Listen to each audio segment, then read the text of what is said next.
Yang jelas kaitan dengan keyakinan ini ya sangat tergantung kepada diri kita sendiri, Bu.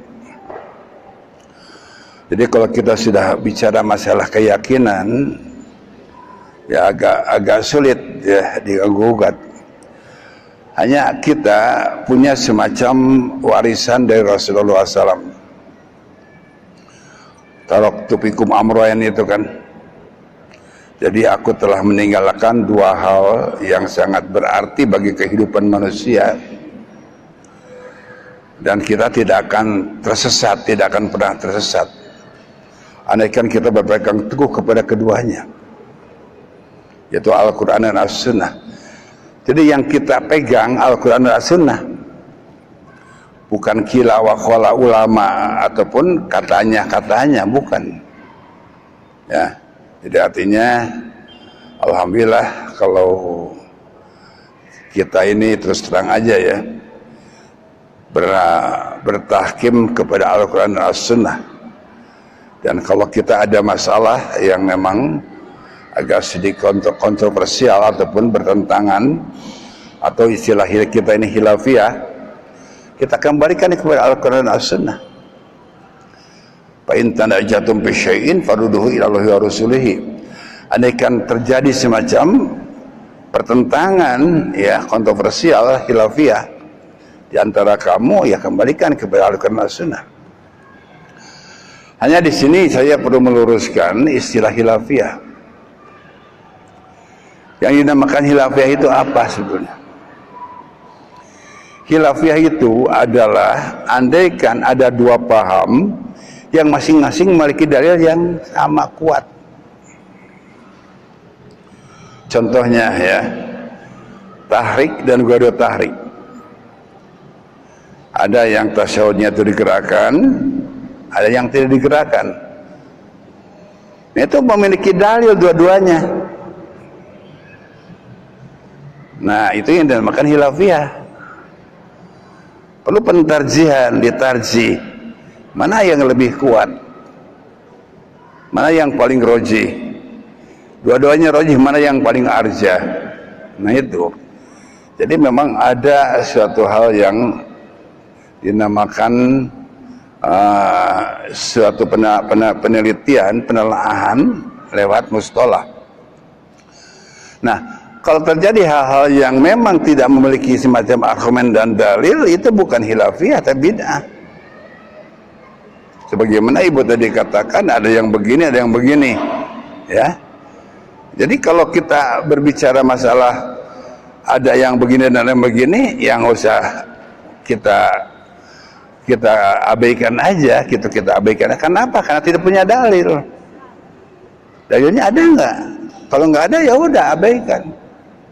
Gitu. Contohnya rajabiah itu kan tidak ada dalilnya. Kenapa kita harus berbicara masalah yang tidak ada dalil? Bukan khilafiyah. Rajaban, muludan itu bukan khilafiyah, bid'ah itu. Ya. Talabud biniat usuli fardu itu bid'ah. Kenapa? Karena memang tidak pernah dicontohkan oleh Nabi. Jadi kalau memang ada dua paham, ada dua pemahaman yang dua-duanya memiliki dalil, nah itu yang dinamakan khilafiyah. Hari temakai dalil mah ibu lain khilafiyah, antep ya. Karena mun orang debat yang nubelagu dalam mual namaan ilmu, debatnya mending jeung nu pinter. Dina areh nage nambahan ilmu.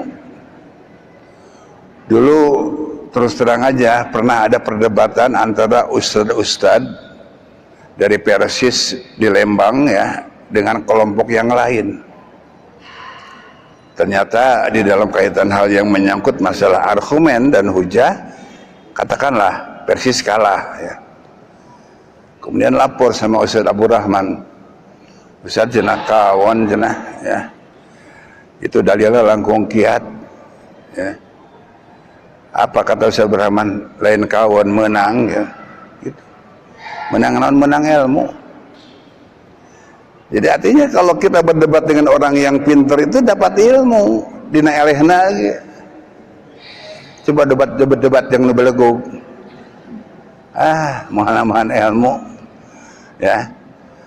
Makanya ibu-ibu, bapak-bapak ini kalau pengen pinter, debatlah dengan orang-orang bodoh. Insya Allah pang pinterna. Iya. Lamun orang hayang pinter ngobrolnya tuh jeung nu belegog. Insya Allah pinter. Ya, makanya kun aliman au muta'aliman itu adalah perintah Rasulullah SAW. Jadilah kamu guru, jadilah kamu murid. Sakapeung orang jadi guru, sakapeung orang jadi murid.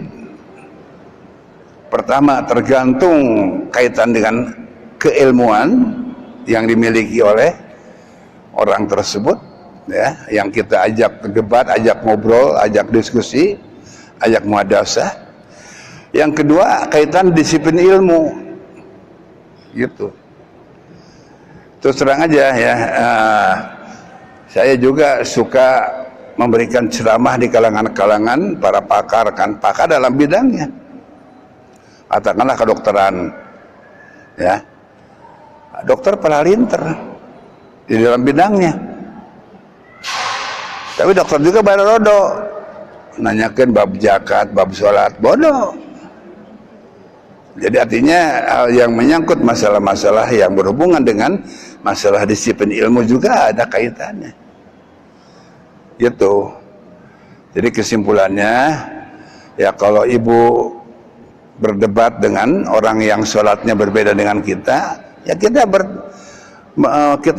kembalikan aja kepada Al-Quran dan As-Sunnah. Faruduhu ilahi wa rasulihi. Ya, menurut Al-Quran begini, menurut Sunnah begini, udah selesai masalah.